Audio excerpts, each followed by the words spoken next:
इस दिल के एपिसोड में मैं आपको एक ऐसी शख्सियत के साथ मुलाकात कराऊंगा जिसने हिंदुस्तान में इतिहास रचा है।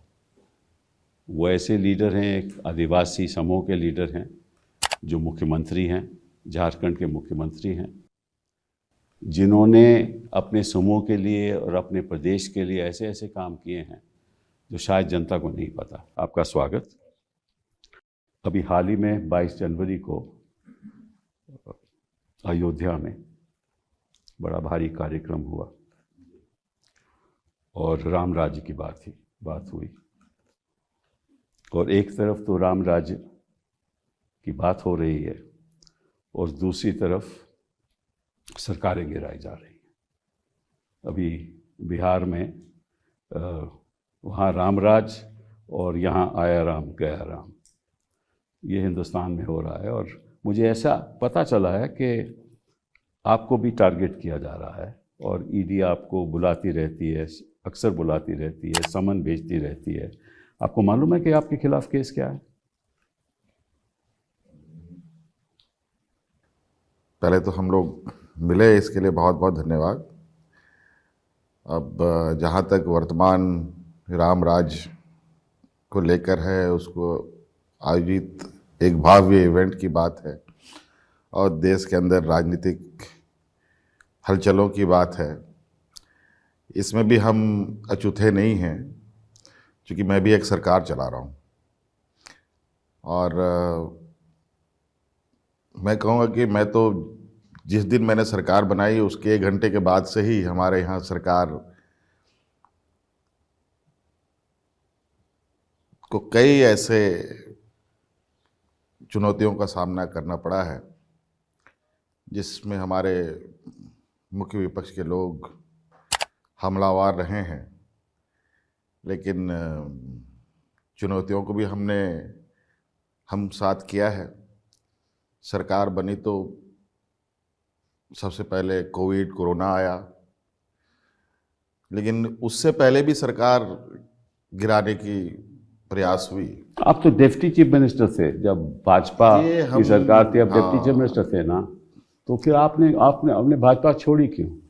देखिए, राजनीतिक उतार चढ़ाव तो कई हम लोगों ने देखा।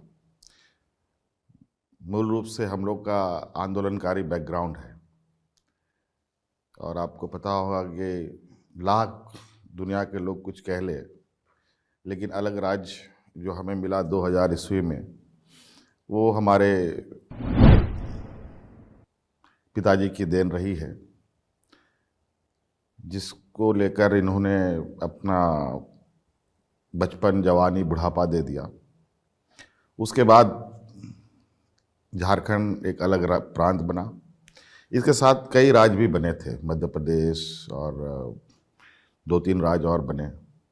लेकिन जो इतिहास झारखंड का रहा है बिल्कुल अलग रहा है। किसी ने हमें ये राज्य कोई एडमिनिस्ट्रेटिव नज़रिया से नहीं, कोई जातीय आधार पर नहीं, कोई